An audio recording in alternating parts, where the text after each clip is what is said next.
નમસ્કાર, ન્યૂઝ બુલેટિનમાં આપનું સ્વાગત છે। હું છું પંકજ શર્મા। શરૂઆત મહત્વપૂર્ણ ખબરથી અમદાવાદથી આવી રહ્યા છે સમાચાર। અમદાવાદમાં ગત મોડી સાંજે નહેરુનગર પાસે થયેલા ફાયરિંગમાં એક વેપારીનું મોત થયું છે। બે અજાણ્યા શખ્સો બાઇક પર આવેલા અને એક શખ્સે નીચે ઉતરી એક રાઉન્ડ ફાયરિંગ કરી દીધું, જેમાં એક વ્યક્તિ ગંભીર રીતે ઈજાગ્રસ્ત થયો। તેમને સારવાર માટે હોસ્પિટલમાં ખસેડાયો છે, જેનું સારવાર દરમિયાન મોત નીપજ્યું। માણેકબાગ પાસે લગભગ 8 થી સવા 8 વાગ્યાની આસપાસ જે વેપારી છે તેના ઉપર ફાયરિંગ થયું હતું। પોલીસે અજાણ્યા શખ્સોને પકડવા કામગીરી હાથ ધરી છે। વધુ માહિતી સાથે સંવાદદાતા નવીન ઝા જોડાયા છે। નવીન, આ ફાયરિંગ કરનારા શખ્સો કોણ હતા તેને લઈને કોઈ કડી મળી શકી છે? પંકજ, અત્યારે એક પ્રકારની કોઈ કડી મળી નથી, પરંતુ જે રીતે દુઃખદ ઘટના કહી શકાય કે ગઈકાલે જે રીતે અંગત અદાવતમાં નહેરુનગર જે માણેકબાગ પાસે વેપારી ઉપર જે ફાયરિંગ કરવામાં આવ્યું હતું, તે ફાયરિંગમાં સારવાર દરમિયાન વેપારીનું મોત થયા હોવાની વાત સામે આવી રહી છે અને આરોપીઓ કોણ છે હજુ ક્લિયર થયું નથી, પરંતુ અંગત અદાવતમાં ફાયરિંગ થઈ હોય એ પ્રકારની આશંકા જે છે તે વ્યક્ત કરવામાં આવી રહી છે। જોકે ક્રાઇમ બ્રાન્ચની ટીમ અને સ્થાનિક પોલીસે આરોપીને પકડવા માટે ચક્રો ગતિમાન તો કર્યા છે, પરંતુ હવે ક્યારે આરોપી આવે છે અને આ સોપારી કિલિંગ હતું, કોન્ટ્રાક્ટ આપવામાં આવ્યું હતું, શું હતું તપાસ બાદ જ ખ્યાલ આવશે। પરંતુ અત્યારે જે છે આરોપીને પકડવા માટે અલગ અલગ ટીમો જે છે પંકજ તે કામે લાગી ગઈ છે। જી નવીન, આભાર માહિતી આપવા માટે। તો ફાયરિંગના બનાવમાં આ વેપારીનું મૃત્યુ થયું છે, હોસ્પિટલમાં સારવાર દરમિયાન મોત થયું છે। અમદાવાદમાં મોડી સાંજે આ ફાયરિંગ કરવામાં આવેલું હતું। દાદા અને છોકરો બે, દાદા ખુરશી પર બેઠા હતા અને છોકરો ત્યાં ઓટલા પર બેઠો હતો, હું ગલ્લા ઉપર બેઠો હતો। દાદાને છોકરાએ બૂમ પાડી કે પપ્પાને કોઈએ માર્યું। હું દોડીને અહીંયા આવ્યો, આગળ આવ્યો તો પછી હું અને બીજા મામા ત્યાં માણસ કામ કરે છે, અમે બે પાછળ દોડ્યા। હું દોડતા આગળ જતા હું પડી ગયો, નીચે પડી ગયો। પછી આગળ જતા એક પાછળ બાઇક ઉપર બેસીને એ જતા રહ્યા, કઈ બાજુ કે એ ખબર નથી મને। શું બનાવ બન્યો? એ એમને કાન ઉપર માર્યું છે, કંઈ કાનમાંથી ખૂન નીકળતું હતું। પહેલા મહિના પહેલા એક બનાવ બન્યો, એમને અહીંયા પગમાં છોરો મારેલો છે પાછો, કાકાને જ એ ખબર નથી હવે, એ ખબર નથી આપણને। નહેરુનગરથી માણિકબાગ રોડ કે વચ્ચે એક ફાયરિંગનો ઇન્સિડન્ટ બનેલ છે। આમાં એક બાદાજી મોદી મારવાડી છે, એમને એક શોટ ફાયર કરેલ છે। બે માણસ હવે પ્રાથમિક તપાસમાં જાણ મળેલ છે, બે માણસોની આગળની તપાસ જારી છે। કોણ કોણ અધિકારીઓ અહીંયા આગળ હાજર છે અને કેવી રીતે તપાસ શરૂ કરી? તપાસ અત્યારે સીસીટીવી કેમેરાને જોવાનું શરૂ થઈ ગયો અને કેસ હિસ્ટ્રી પણ અને માણસોની બધી જાણકારી, કોઈ જૂની અદાવત એવું કોઈ છે તો આ બધા માહિતી શોધવામાં જારી છે। 8 से सवा 8 बजे तक ये कांड हुआ है, किसने किया वो पता नहीं है। फिर वहाँ पे दवाखाना मैंने साला जी को फ़ोन करके पूछा तो उन्होंने बोला गोली यहाँ से मारी है, गोली मगज में है। हमारे जब टेस्ट किया था पता चला, अभी ऑपरेशन थिएटर में है, आईसीयू में है। डॉक्टर ऑपरेशन करने के बाद में आगे की पता चलेगा। તો પોલીસની પ્રાથમિક તપાસમાં બે કારણો સામે આવ્યા છે, જેમાં ઈજાગ્રસ્તના ભાઈનું 1 વર્ષ પહેલા રાજસ્થાનમાં મર્ડર કરવામાં આવ્યું હતું અને રાજસ્થાનમાં પરિવારની જમીન આવેલી છે, જે જમીન વિવાદમાં કોર્ટમાં કેસ ચાલી રહ્યો છે, તેને લઈને આ ફાયરિંગ કર્યું હોવાનું મનાઈ રહ્યું છે। मेरे ससुर जी के बड़े भाई थे, उनका मर्डर उनके फार्म हाउस पे ही राजस्थान में हुआ था, गांव मंडवारा में। और जब मर्डर हुआ तब ये लोग सब इधर थे। ज़मीन का इनके पहले से चल रहा है, कई सालों से वो हर कोर्ट में केस चल रहा है और अभी चल रहा है कि नहीं चल रहा वो पता नहीं। મહેસાણા ઊંઝા હાઈવે ઉપર અકસ્માત થયો, જેમાં એક મહિલા પોલીસકર્મીનું મૃત્યુ થયું છે। 2 દિવસ અગાઉ મોટી દાઉ નજીક પોલીસકર્મીઓનો અકસ્માત થયો હતો અને સારવાર દરમિયાન મહિલા પોલીસકર્મીનું મોત થયું। ઊંઝા પોલીસ સ્ટેશનેથી ફરજ બજાવી મહેસાણા પરત આવતા સમયે અજાણ્યા વાહન ચાલકે બાઇક સવાર પોલીસકર્મીઓને ટક્કર મારી, જેમાં હેમરેજ થતા ખાનગી હોસ્પિટલમાં સારવાર અર્થે ખસેડાયા હતા। મનીષા મકવાણા નામની આ મહિલા પોલીસકર્મીના મોતથી પોલીસ બેડામાં શોકની લાગણી ફેલાઈ ગઈ છે।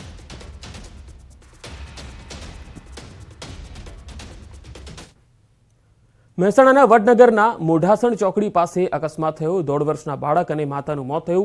કાર અને ટ્રેક્ટર વચ્ચે અકસ્માત સર્જાયો હતો। કારમાં 3 લોકો સવાર હતા, જેમાંથી 2ના મોત થયા। ઈજાગ્રસ્ત કાર ચાલકને સારવાર માટે ખસેડાયો છે। તો 2 લોકોના કરુણ મૃત્યુ થયા, જ્યારે એક વ્યક્તિ સારવાર હેઠળ છે। મહેસાણાના વડનગરના મોઢાસણ ચોકડી પાસેનો આ બનાવ છે। કોલ્ડ વેવ માટે થઈ જાઓ તૈયાર, 3 દિવસ બાદ ગુજરાતમાં કાતિલ ઠંડીનું મોજું ફરી વળશે। ગુજરાતીઓ હવે સ્વેટર, જેકેટ સહિતના ગરમ કપડાં કાઢી રાખજો. હવે કોલ્ડ વેવ અને હાડ થીજવી નાખતી ઠંડી માટે તૈયાર થઈ જજો. આગામી 3 દિવસ બાદ રાજ્યમાં કાતિલ ઠંડીનું મોજું ફરી વળશે. નવેમ્બર મહિનો અડધો પૂરો થઈ ગયો છે, છતાં હાલમાં ગુજરાતમાં શિયાળાની રાહ જોવાઈ રહી છે. મોટાભાગના શહેરોમાં ગુલાબી ઠંડીનો જ અહેસાસ થઈ રહ્યો છે. તાપમાનનો પારો 14.8 ડિગ્રીથી નીચે ઉતર્યો જ નથી. ત્યારે હવામાન વિભાગે 3 દિવસ પછીથી કડકડતી ઠંડીની આગાહી કરી છે. આગાહી અનુસાર રાજ્યમાં આગામી 19 નવેમ્બરથી હાડ ગગડાવતી ઠંડીની અસર જોવા મળશે. ઉત્તર ભારતમાં હિમવર્ષા થતા ગુજરાતમાં પવનની દિશા બદલાઈ ગઈ છે. ઉત્તર પૂર્વના પવનના લીધે ઠંડીમાં વધારો થશે, જેની અસર 3 દિવસ બાદ જોવા મળશે. ઠંડીનો ચમકારો વધશે. 3 દિવસ બાદ અસલ શિયાળાની ઠંડી શરૂ થશે. જોકે ડિસેમ્બરમાં હાડ થીજવતી ઠંડી પડશે. ઉત્તર ભારતમાં હિમવર્ષાના પગલે હવે ઠંડી ભૂક્કા બોલાવશે, એટલે સ્વેટર કાઢી રાખજો. તો અંબાલાલ પટેલે આગાહી કરી છે કે 23, 24, 25 નવેમ્બરે મજબૂત પશ્ચિમી વિક્ષેપ આવવાની શક્યતા છે. પશ્ચિમી વિક્ષેપના કારણે ન્યૂનતમ મહત્તમ તાપમાન ઘટવાની શક્યતા છે. હાલમાં સાંજે, રાત્રે અને સવારે ઠંડીનો અહેસાસ થઈ રહ્યો છે. જોકે દિવસે સૂરજ માથે ચડતા ગરમીનો અહેસાસ થઈ રહ્યો છે. સૌથી ઓછું તાપમાન ગાંધીનગરમાં 14.8 ડિગ્રી નોંધાયું. आने वाले दिन में 2 से 3 डिग्री सेंटीग्रेड डाउन होने का पूर्वानुमान दिया गया है. અમદાવાદની ખ્યાતિ હોસ્પિટલ કાંડનો વિવાદ શમવાનું નામ નથી લઈ રહ્યો. ત્યારે ખ્યાતિ હોસ્પિટલની બેદરકારીનો વધુ એક કિસ્સો સુરેન્દ્રનગરમાં સામે આવ્યો, જેમાં બજાણા ગામના આધેડનું ખ્યાતિ હોસ્પિટલના તબીબોની બેદરકારીભરી સારવારથી મોત થયાનો દાવો કરાયો છે. મૃતકના પરિવારે ખ્યાતિ હોસ્પિટલના તબીબો સામે આવા ગંભીર આક્ષેપો કર્યા. પરિવારના જણાવ્યા મુજબ ગત તારીખ 4 ઓક્ટોબરે વિનાયકપુરા ગામે અમદાવાદની ખ્યાતિ હોસ્પિટલનો કેમ્પ હતો, જેમાં પીએમજય કાર્ડ ધરાવતા ગણપતભાઈને શરીરમાં એક નળી બ્લોક હોવાનું જણાવી ઓપરેશન માટે બોલાવ્યા. જોકે ઓપરેશનની પરિવારે આનાકાની કરતા પીએમજે કાર્ડ હેઠળ ઓપરેશનનો કોઈ પણ ચાર્જ નહીં લાગે એમ સમજાવી ગણપતભાઈનું એન્જિયોપ્લાસ્ટીનું ઓપરેશન કરાયું હતું. ઓપરેશન કરતા ગણપતભાઈની તબિયત બગડી ગઈ. ત્યારબાદ અમદાવાદની સિવિલમાં ખસેડાતા ગત 4 નવેમ્બરે સારવાર દરમિયાન ગણપતભાઈનું મૃત્યુ થયું. આ અંગે સિવિલના તબીબોએ જણાવ્યું કે દર્દીનું અયોગ્ય રીતે ઓપરેશન કરવાથી આ મૃત્યુ થયું છે. આ બાબતે પોલીસને પણ જાણ કરવા છતાં કાર્યવાહી ન કર્યાનો મૃતકના પરિવારજનોએ આરોપ લગાવ્યો. પોલીસે જો યોગ્ય કાર્યવાહી કરી હોત તો અનેક લોકોના જીવ બચી જાત. ત્યાં કેમ્પ આવેલો ખ્યાતિ હોસ્પિટલનો 6 તારીખે, એટલે કેમ્પમાં તપાસ કરાઈ, એટલે કે વધુ તપાસ કરાવી હોય તો કે તમે હોસ્પિટલ આવો, અમારી ગાડી આવશે. એટલે પછી બીજા દિવસે ગાડીમાં ગયા અને ત્યાં તપાસ કરાઈ અને એન્જિયોગ્રાફી કરી અને તરત એમને કીધું કે આમાં નળી બ્લોકેજ છે તમારે, એટલે કે સ્ટેન્ડ મૂકવું પડશે. સિવિલમાં લઈ ગયા. પછી સિવિલના ડોક્ટરોને તપાસ કરતા એમના અભિપ્રાય મુજબ, એમના કહેવા મુજબ કે ભાઈ આનું જે ઓપરેશન કરવામાં આવ્યું છે એમની બેદરકારી હોય કે ગમે તે હોય, પણ આમનું તબિયત એના કારણે લથડી છે. એટલે સિવિલમાં 11 દિવસ માટે એમને સારવાર કરી. સારવાર દરમિયાન એમને 11મા દિવસે મૃત્યુ પામ્યું હતું. આ ખ્યાતિ હોસ્પિટલના ડોક્ટરોની બેદરકારી, પીએમ યોજનાનો લાભ લઈ ગરીબ માણસોને લૂંટવા માટેનો ઈરાદો. અમદાવાદની ખ્યાતિ હોસ્પિટલ દ્વારા બોરીસણા ગામે જે મેડિકલ કેમ્પ કર્યા બાદ હૃદય રોગના ઓપરેશન કરવામાં આવ્યા હતા, તેમાં 2 વ્યક્તિઓના મૃત્યુ નિપજ્યા હતા અને અન્ય વ્યક્તિઓને પણ ગંભીર હાલત સર્જાઈ હતી. આ જ મામલે આજે ખ્યાતિ હોસ્પિટલનો જે સમગ્ર મૃત્યુકાંડ છે એને લઈ અને સમગ્ર ગુજરાતમાં ચકચાર મચી જવા પામી હતી. આ જે ખ્યાતિ હોસ્પિટલ છે એના જ અગાઉના મેડિકલ કેમ્પમાં સુરેન્દ્રનગર જિલ્લાના પાટડી તાલુકાના બજાણા ગામના ગણપતભાઈ બજાણિયા નામના એક વ્યક્તિ છે, એ પણ આ જ ખ્યાતિ હોસ્પિટલના ભોગ બન્યા હતા. આ જે ગણપતભાઈ બજાણિયા છે તેમને કોઈ પણ જાતની શારીરિક તકલીફ ન હોવા છતાં જે ખ્યાતિ હોસ્પિટલના ડોક્ટરો છે તેના દ્વારા તેમને પરાણે હોસ્પિટલ ખાતે બોલાવી અને હૃદય રોગનું જે ઓપરેશન છે કરવામાં આવ્યું હતું. એક નળી છે બ્લોકેજ હોવાનું કહી અને ફરજિયાત ઓપરેશન કરાવી અને ત્યારબાદ તેમની તબિયત લથડી હતી. જે ગણપતભાઈ બજાણિયા છે મૃતક, તેમની શારીરિક તંદુરસ્તી એકદમ સારી હોવા છતાં ક્યાંક ને ક્યાંક હોસ્પિટલના સત્તાધીશોની બેદરકારીના કારણે ગણપતભાઈ છે એમને નળીનું જે બ્લોકેજ હતું એનું ઓપરેશન કરી અને સ્ટેન્ડ મૂક્યા બાદ તેમની તબિયત લથડી હતી. ત્યારબાદ હોસ્પિટલે સારવાર કરવાના બદલે તેમને સિવિલ હોસ્પિટલમાં રિફર કરી દીધા, જ્યાં 11 દિવસની સારવાર બાદ ગણપતભાઈનું મૃત્યુ નીપજ્યું હતું. આ મામલે મૃતકના પરિવારજનો દ્વારા પોલીસ મથકમાં એક અરજી પણ કરવામાં આવી હતી અને પોલીસ દ્વારા તેમના મૃતકના પરિવારજનોના નિવેદન પણ લેવામાં આવ્યા હતા. પરંતુ ક્યાંક ને ક્યાંક પોલીસ દ્વારા સમગ્ર મામલે યોગ્ય તપાસ કરી ન હોવાથી આજે જે બોરીસણા ગામવાળો છે હત્યાકાંડ સર્જાયો હતો. ત્યારે જો પોલીસે આ મામલે કંઈક ગંભીરતા દાખવી હોય તો ચોક્કસથી બોરીસણા ગામનો હત્યાકાંડ છે ચોક્કસથી અટકાવી શકાય. ત્યારે આ સમગ્ર મામલે મૃતકના પરિવારજનો દ્વારા ન્યાયની માંગણી કરવામાં આવી રહી છે અને ખ્યાતિ હોસ્પિટલના જવાબદાર ડોક્ટરો અને ટ્રસ્ટીઓ તેમજ સંચાલકો વિરુદ્ધ કડકમાં કડક કાર્યવાહી કરવામાં આવે તેવી માંગ ઉઠવા પામી છે. અક્ષય જોશી, ન્યૂઝ 18 ગુજરાતી, બજાણા. ખ્યાતિ હોસ્પિટલ બેદરકારી સામે આવતા મહેસાણા આરોગ્ય વિભાગ હવે સક્રિય થયું છે. જિલ્લા આરોગ્ય અધિકારી કડી તાલુકાના ગામડાઓમાં ફરીને તપાસ કરી રહ્યા છે. આરોગ્ય વિભાગની તપાસ બાદ ચોંકાવનારી વિગતો સામે આવી. ખ્યાતિ હોસ્પિટલે અત્યાર સુધી કડી તાલુકાના 9 ગામોમાં કેમ્પ કર્યા. બોરીસણા, ખાવડ, ડરણ, વાઘરોડા, કોલાદ, લક્ષ્મીપુરા, ખંડેરાવપુરા, કાણજરી અને વિનાયકપુરામાં કેમ્પો કર્યા. હજુ પણ મહેસાણા આરોગ્ય વિભાગની ટીમ તપાસ કરી રહી છે. ખ્યાતિ હોસ્પિટલ દ્વારા એમના જે કડીના જે ગામો છે એમાં લગભગ 9 જેટલા ગામો, જેમાં કણજરી, બોરીસના, ખંડેરાવપુરા, લક્ષ્મણપુરા, વાદરોડા, કોલાદ, દરણ, ખાવડ અને વિનાયકપુરા, આટલા 9 ગામોની અંદર અમારી પાસે અત્યારે જે અમે માહિતી છે છેલ્લા 3-4 દિવસે અમારી જે ટીમો ફરે છે એમાં અમને જે માહિતી મળી એ પ્રમાણે આટલા ગામોમાં એમણે કેમ્પો કર્યા. નાઇજીરિયા પહોંચતા પ્રધાનમંત્રી નરેન્દ્ર મોદીનું ભવ્ય સ્વાગત કરવામાં આવ્યું. 17 વર્ષ પછી ભારતીય પીએમ નાઇજીરિયાની મુલાકાતે છે. પીએમ મોદી આબુજામાં ભારતીય સમુદાયના લોકોને પણ સંબોધન કરવાના છે. સાથે ભારત અને નાઇજીરિયાના દ્વિપક્ષીય સંબંધોને પણ વધુ મજબૂત કરવા ઉપર ચર્ચા કરશે. પીએમ મોદી પહેલી વખત નાઇજીરિયા પહોંચ્યા, જ્યાં રાષ્ટ્રપતિ ટિનુબુ સાથે વાતચીત અને ભારતીયોને સંબોધન કરશે. રાષ્ટ્રપતિ અહેમદ ટિનુબુના આમંત્રણ પર તેઓ પહેલી વખત આફ્રિકન દેશ પહોંચ્યા. પીએમ મોદી આજે રાષ્ટ્રપતિ ટિનુબુને મળશે. તેમની વચ્ચે ભારત નાઇજીરિયા દ્વિપક્ષીય સંબંધોને વધુ મજબૂત કરવા પર ચર્ચા થશે. નાઇજીરિયામાં 150થી વધુ ભારતીય કંપનીઓ છે, જેનું ટર્નઓવર 2 લાખ કરોડથી વધુ છે.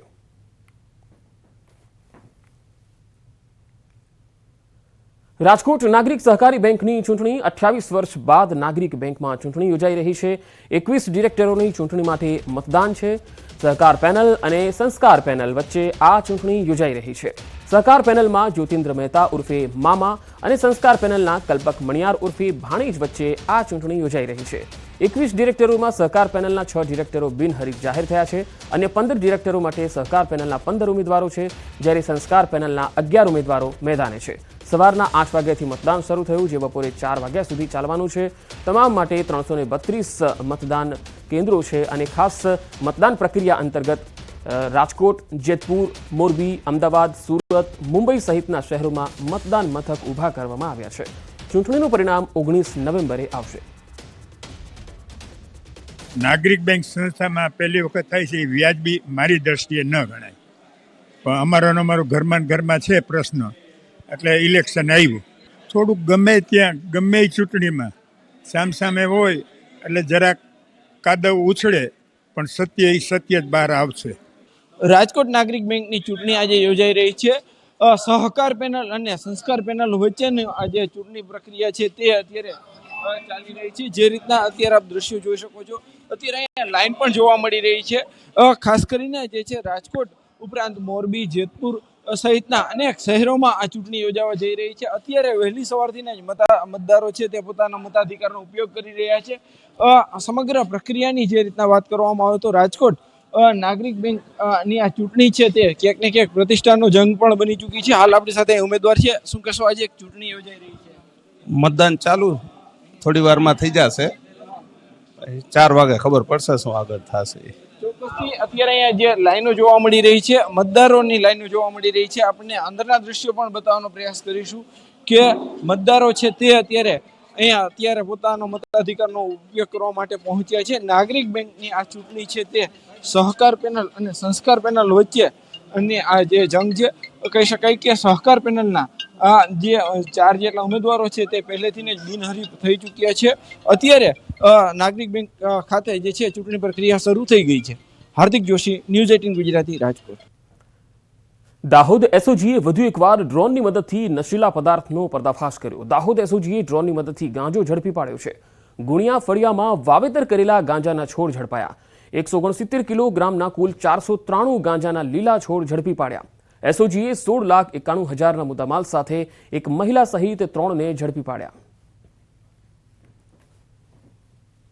આ પાયલોટ પ્રોજેક્ટના આધારે ડ્રોન ટેકનોલોજી અને હ્યુમન ઇન્ટેલિજન્સની મદદથી ફરીવાર 4 ખેતરોમાં ગાંજાના વાવેતર શોધી કાઢવામાં આવેલ છે. જેમાં બચુ સાહેબા બારિયા નામના વ્યક્તિના 2 ખેતર છે, જેમાંથી 10,39,000નું ગાંજાનું વાવેતર. ગુલાબ ફૂલસિંહ બારિયા એનું 1 ખેતર છે, જેમાં આશરે 2,80,000 રૂપિયાના ગાંજાના છોડનું વાવેતર. અને રમીલાબેન ભારતભાઈ બારિયા જેના ખેતરમાંથી 3,72,000ના ગાંજાના વાવેતરના કેસ કરવામાં આવ્યા છે. 3 આરોપીઓને હાલ અટકમાં કરવામાં આવ્યા છે. સુરતમાં કોમી એકતા જોખમાય તે પ્રકારની પત્રિકા વાયરલ કરનાર આરોપીની પોલીસે ધરપકડ કરી લીધી. જમાઈ સાથેના ઝઘડાની અદાવતમાં સસરાએ જ આ પ્રકારની પત્રિકા વાયરલ કર્યાનો ખુલાસો થયો. સ્ટાર ટ્રેક કોચિંગ સેન્ટરના નામથી એક પત્રિકા સોશિયલ મીડિયામાં વાયરલ થઈ હતી.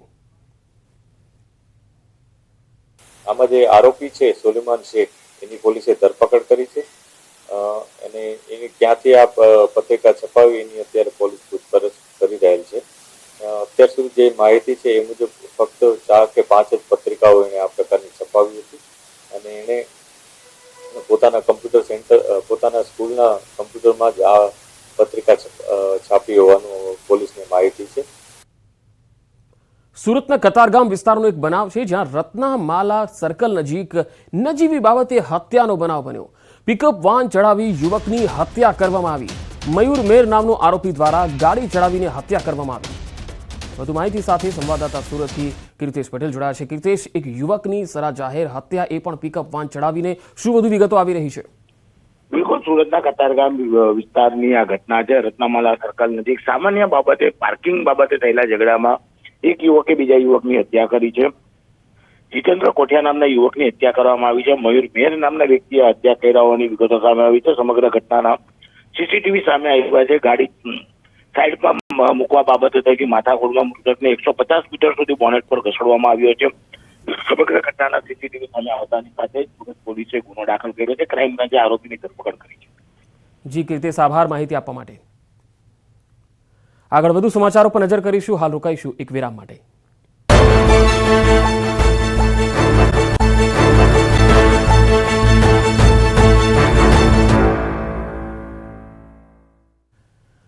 બ્રેક બાદ અમદાવાદથી એક મહત્વપૂર્ણ ખબર આવી રહી છે, તેના પર નજર કરીએ. અમદાવાદમાં ગત મોડી સાંજે નહેરુનગર પાસે થયેલ ફાયરિંગમાં એક વેપારીનું મૃત્યુ થયું છે. ત્યારે 2 અજાણ્યા શખ્સો બાઇક પર આવેલા અને એક શખ્સે નીચે ઉતરી અને એક રાઉન્ડ ફાયરિંગ કર્યું હતું, જેમાં એક વ્યક્તિ ગંભીર રીતે ઇજાગ્રસ્ત થયો.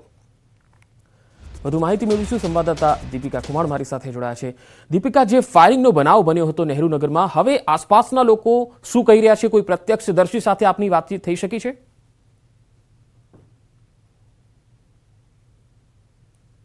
અત્યારે હું અમદાવાદના જીવરાજ મહેતા હોસ્પિટલ ખાતે છું કે જ્યાં ખાસ કરીને ગઈકાલે રાત્રે, શનિવારે રાત્રે જે ફાયરિંગ કરવામાં આવ્યું હતું તે મામલે ખાસ કરીને અહીં જે શાકભાજીના વેપારી છે તેમને દાખલ કરવામાં આવ્યા હતા. અત્યારે તેમનું મૃત્યુ થયું છે. પરિવારજનો છે તે મૃતદેહ સ્વીકારવા માટે ઇનકાર કરી રહ્યા છે. મારી સાથે પરિવારજનો છે, તેમની સાથે વાત કરીશું. આખી ઘટના શું બની હતી, સમગ્ર વિગત જણાવશો. કાલે સાંજે 8 વાગે હું અને મારા પપ્પા બેઠા હતા. પછી માણસો બધા આયા, 2 જણા ખુરશીમાં હું બેઠો, પપ્પા બેઠો હતો, હું બાજુમાં બેઠો હતો. પછી પેલા 2 માણસો આયા, મોઢું બાંધીને આયા. પછી સીધા પપ્પાને ગન લઈને આવે ને, પછી સીધી ગન લઈને અહીંયા મારી જાય છે પપ્પાને. પછી પેલા લોકો ભાગી જાય છે. અમારા માણસો પાછા દોડે છે પકડવા માટે, પણ એક જણ બાઇક ચાલુ રાખે છે. 2 જણા પાછળ બેસીને ભાગી જાય છે. અમારા માણસો પાછા દોડ્યા પણ એ હાથમાં આવ્યા નથી. પરિવારજનોમાં તમારા પિતા હતા? મારા પપ્પાને હું એક જ છું ને ગઈકાલે જે બનાવ બન્યો, હું પપ્પા જોડે બેઠેલો હતો ને એ મારી હાજરીમાં જ બનાવ બન્યો છે. એ મોઢું બાંધીને આવ્યા હતા, સીધી ગન લઈને આવ્યા, સીધી ગન લઈને સીધી અહીંયા લગાવીને મારીને સીધા ભાગી ગયા. તમને શું લાગે છે, પોલીસ કેસ થયો આખા મામલાની અંદર? અંગત અદાવત કોઈ જવાબદાર? એ અગાઉ થયો હતો. એ 14 તારીખે બનાવ બન્યો હતો. એ મહિનો ઉપર થઈ ગયો છે.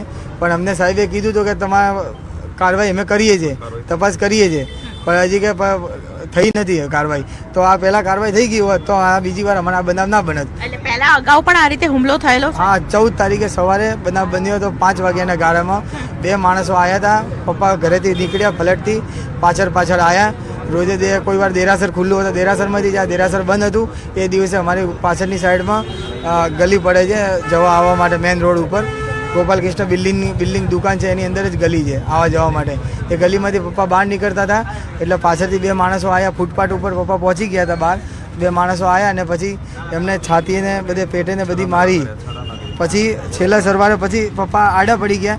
બીજો માણસ આવ્યો, એ મોઢું દબાવે છે, પાછળથી દબાઈ દે છે એમને. પછી કોઈ હથિયાર કાઢે છે, પેલો પેટમાં રોપવાની કોશિશ કરે, પછી અહીંયા આગળ પપ્પાને મારીને ભાગી જાય છે લોકો. પાછળથી આવ્યા છે, પાછળ જ ભાગી જાય છે. પછી અમે લોકો સેટેલાઇટ બી તપાસ કરી હતી, અરજી આપી હતી. પછી ત્યાં આગળ જિલ્લાની સાહેબ આપણે ત્યાં બી અરજી આપીને આવ્યા હતા એલિજ બ્રિજમાં.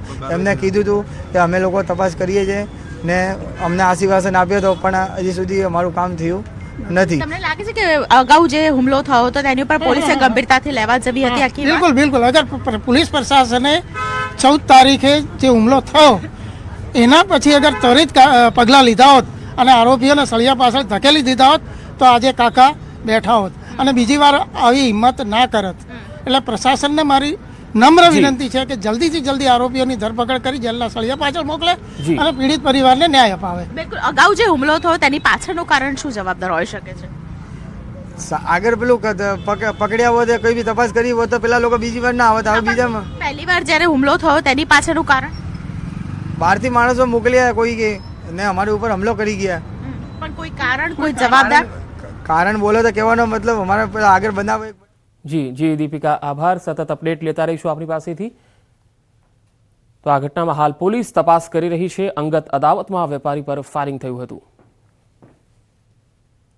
તો આ બુલેટિનમાં અત્યારે આટલું જ. નમસ્કાર.